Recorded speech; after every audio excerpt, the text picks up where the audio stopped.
Tras charla interesante en el programa de hoy, ¿no? Está en línea Sergio Palazzo, dirigente de la bancaria, secretario general de la bancaria, trabajadores y trabajadores bancarios, y además precandidato a diputado nacional por la provincia de Buenos Aires, cuarto lugar, así que Palazzo va a ser diputado nacional a partir del año que viene, del próximo Congreso. Sergio, ¿cómo le va? Pablo Caruso, Luis Pagini y Gervale Delgado, saludamos en Que Vuelvan las Ideas. ¿Cómo anda?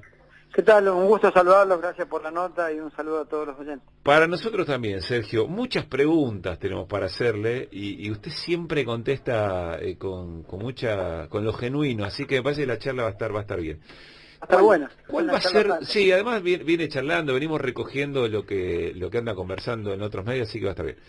¿Qué rol cree que va a tener Sergio en el Congreso que viene? Creo que va a ser un congreso muy interesante, en donde el rol principal y quizá de los principales temas a los que me tenga que abocar sean los temas vinculados a lo que sería o se denomina el mundo del trabajo, pero eso no es óbice de participar de las grandes discusiones políticas. Cuando un dirigente sindical va al Parlamento, precisamente va a discutir un modelo de país muchas veces y no solo se agota en la discusión de lo meramente laboral. Pero creo que va a tener una incidencia y puede tener alguna incidencia la experiencia y la palabra que uno puede brindar en esa área también. Como usted es referente de una manera de entender el sindicalismo. Se dice demasiadas veces que algunas acciones sindicales no tienen nada que ver con la política. Y usted es, insisto, tributario de una manera de entender el sindicalismo que va directamente vinculado a un proyecto de país. Es decir, hay proyectos de país que benefician a la clase trabajadora y otras que no. Después están los matices y las discusiones, ¿no? Mirá, dos cosas. La primera, está claro que cuando uno hace actividad sindical está haciendo actividad política, en primer lugar, ¿no? Porque cuando uno discute con el sector patronal su paritaria, discute ni más ni menos que la distribución del ingreso, entre otras cosas. Discute las condiciones de trabajo para que los trabajadores estén mejor. Y no somos un sindicato, ni soy un dirigente sindical neutro que le da lo mismo y que cree desde la apolítica que no hay que involucrarse. Sí hay que involucrarse, porque si no nos involucramos, aquellos que tienen un pensamiento de derecha, que atacan a los trabajadores, que atacan a los sectores populares, a los sectores que menos tienen, y engrosan los niveles de rentabilidad de los sectores más concentrados y poderosos de la Argentina, son los que ganan.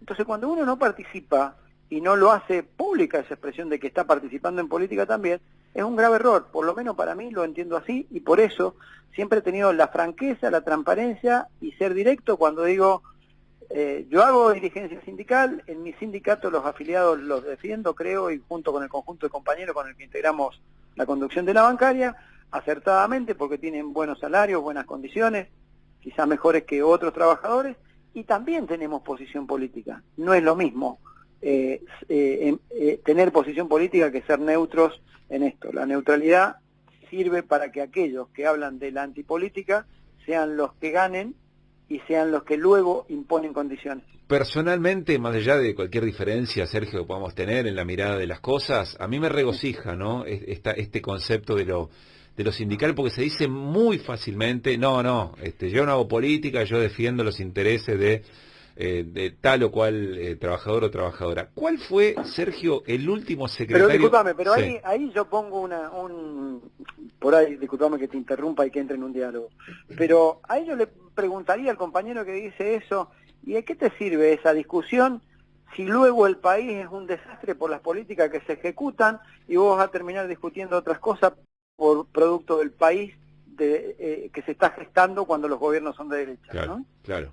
Aún sin estar de acuerdo en todo lo que hace un gobierno, digamos, ¿no? Por supuesto, claro, sí. por supuesto. Ahora, Sergio, ¿cuál fue el último secretario general de la CGT que tuvo esta mirada o este concepto de proyecto de país y sindicalismo? Mirá, yo siempre hago mucha referencia, que creo que la CGT de los argentinos fue un punto de inflexión, los famosos documentos y pronunciamientos Se de fue Huerta bastante Grande, atrás, Sergio. la falda, y quizás quien compatibilizó la acción con la palabra fue Ubaldini, para mí uno de los últimos referentes sindicales de magnitudes que tuvo la República Argentina, y también Moyano durante el MTA y su gestión en la CGT. ¿Qué tal, Sergio? Luis Pablo Giniger lo saluda. ¿Cómo está? ¿Cómo te va? En estos días hizo hincapié, o lo escuchamos hacer hincapié, sobre la necesidad de discutir la jornada laboral. Por supuesto, a todos los que escuchamos menciones en relación a este tema, nos resulta muy, pero muy interesantes. Quería preguntarle en concreto cómo se insertaría hoy, en este momento de nuestro país, una reducción de la jornada laboral, qué implicaría, cómo tenemos que imaginarla o cómo podríamos imaginarla. Yo creo que hay que apuntar a disminuir la carga horaria por trabajador, lo cual generaría empleo. Esto que puede parecerle al establishment, a los sectores empresarios concentrados, y seguramente aquellos medios concentrados dirán, es un discurso populista. Cada vez que planteamos algún tipo de estas salidas desde el mundo sindical o desde la política de los partidos populares, ahí no me tildan de populista. Bueno, a mí me interesa la discusión. Primero porque tiene antecedente histórico. Es decir, la primera revolución industrial, esta es la cuarta, dicen, porque es la de la cibernética, la robótica, el algoritmo. La primera revolución disminuyó la jornada de trabajo de 12 a 8 horas.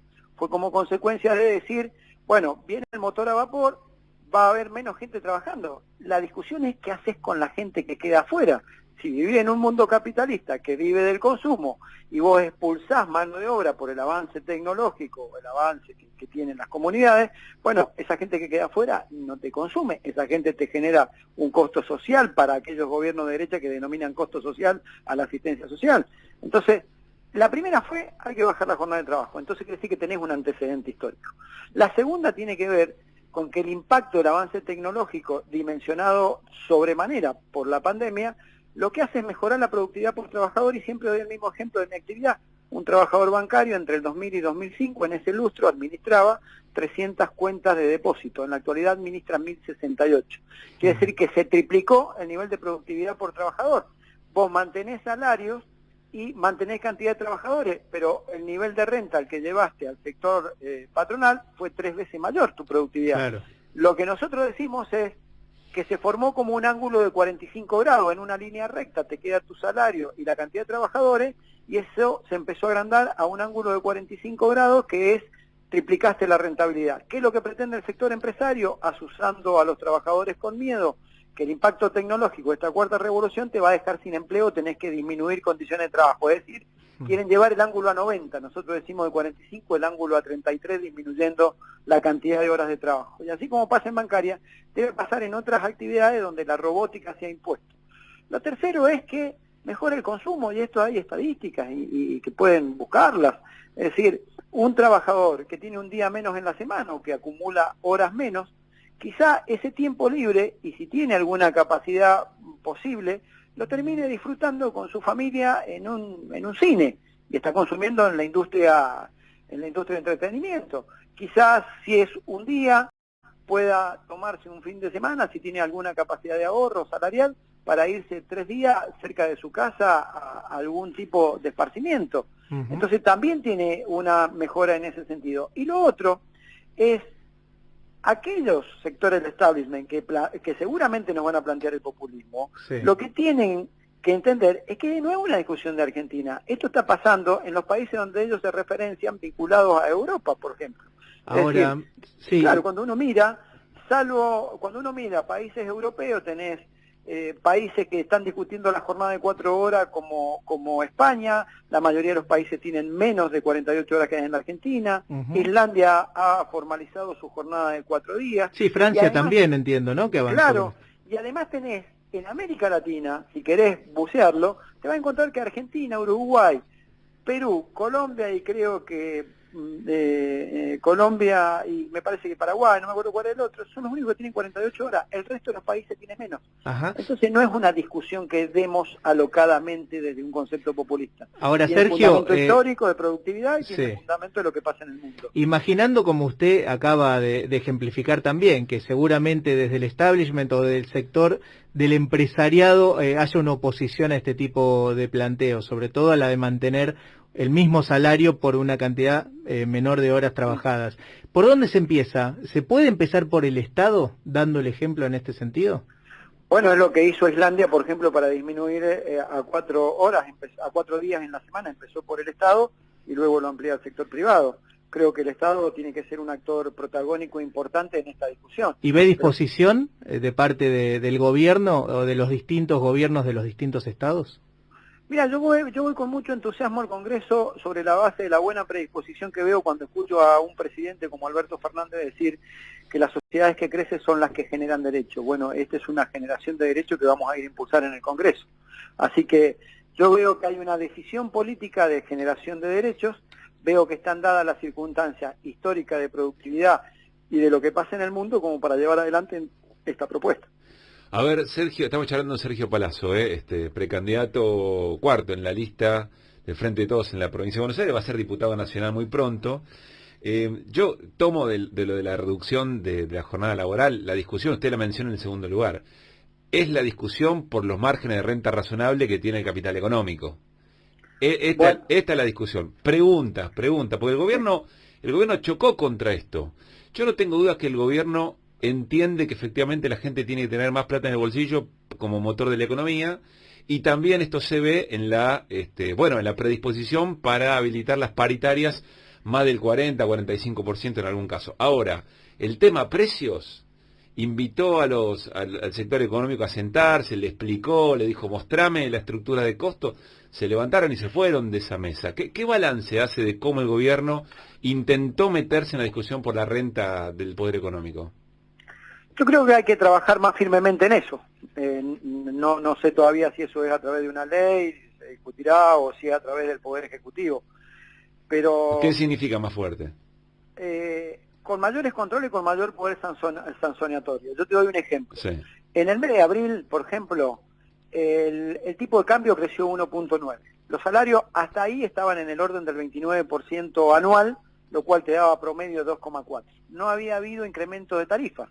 Te estoy dando tres componentes fundamentales de la formación del precio que en promedio, en lo macroeconómico, te están dando 2%. Sin embargo, la inflación fue 4,3. Quiere decir que la voracidad rentística y el por si las dudas te remarco y sigo ganando plata, estuvo a full. No, ese diagnóstico entonces, digo, está fuera el de Estado discusión. tiene que ahí controlar más fuerte esa cadena de precios y tendrá que buscar algún mecanismo para tener injerencia en la discusión de esa formación de precios. Y en aquellos que tengan exceso de precio, tiene que tener un poder sancionatorio fuerte y que sea ejemplar. Yo me equivoco en un sindicato y tomo una medida, supongamos que tomo una medida de fuerza y me decretan una conciliación obligatoria y no la acato, a mí me sancionan. ¿Por qué no van a sancionar a alguien que está haciendo mal las cosas? O sea, hasta acá fue medio blando el gobierno respecto a eso. Yo creo que tendría que haber sido más duro. Bien. Bueno, Sergio, nosotros acá en este programa creemos que es imposible, por ejemplo, ser más duro para un gobierno con estas características, ir a pelear los márgenes de renta del poder económico sin movilización popular en la calle. Primero, sí, claro. Si está de acuerdo, es la primera pregunta. La segunda es si ves cerca esa escena. En primer lugar, comparto el criterio de ustedes, es decir, la necesidad del respaldo popular a un gobierno, porque tengamos en cuenta una cosa, es un gobierno que sistemáticamente es atacado por los poderes económicos concentrados y por los medios concentrados. Su respaldo para llevar adelante políticas, como por ejemplo poder establecer un mayor control en la cadena de precios, un mayor poder sancionatorio, o por ejemplo, que se emita un decreto correcto y acertado de declarar servicio público la telefonía celular y después te terminen judicializando 4 o 5 personas e impidan que la sociedad pueda disfrutar de un servicio que es servicio público, requiere de movilización popular para que sea entendido que es un bien común que estamos discutiendo todos los ciudadanos y no un grupo y una casta privilegiada que vive obteniendo privilegios en la Argentina. Entonces me parece importante y comparto el criterio de ustedes que se requiere de movilización popular para sostener decisiones de un gobierno a quienes el establishment económico y mediático le aplica un rigor que no tuvieron durante 4 años con Macri. Y lo segundo, sí veo próxima a esa actitud a partir de que ha habido un gran plan de vacunación en donde ya seguramente en muy poquitos meses estaremos con las 2 dosis de vacuna la mayoría de los argentinos y recobraremos una nueva normalidad a partir de que se reabra la actividad económica y las distintas actividades. Con eso creo que yo veo y avisoro probablemente muy cerca una situación en donde podamos estar acompañando desde la calle las decisiones que toma un gobierno, que su cuestionamiento proviene precisamente de los que siempre obtuvieron privilegios en la Argentina y quizás sea el sector más reaccionario de la Argentina. Sergio, como decía Pablo al comienzo del programa, al comienzo de la entrevista, perdón, seguramente usted va a ser diputado, va a ser elegido diputado. Quiero preguntarle por la representación del sindicalismo en la Cámara de Diputados, o en las cámaras en general, pero en principio en la Cámara de Diputados, si usted está conforme con esa representación.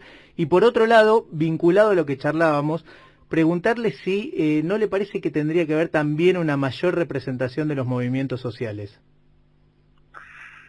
Bueno, la conformación de las listas siempre tiene un componente que no deja a todos satisfechos, eso está claro, ¿no? Porque si no tendríamos que hacer listas de 1000 personas.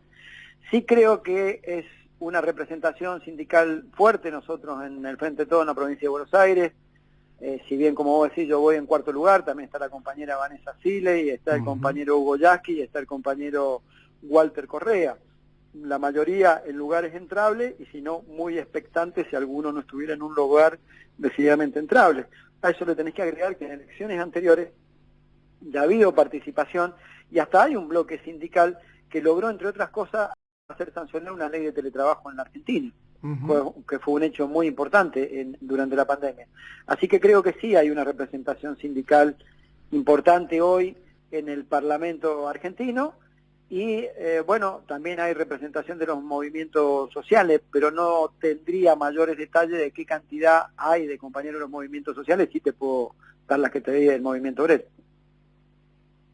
Bien, está claro. Ahí aparecía una pregunta de Luis Paz sobre el tema de los movimientos sociales. ¿Hay una tensión entre la representación sindical y la agrupación de los movimientos? ¿Qué rol cree? ¿Están reclamando, por lo menos quienes son parte incluso del gobierno, están reclamando mayor participación en el diseño de políticas públicas? ¿Cómo observa eso, Sergio?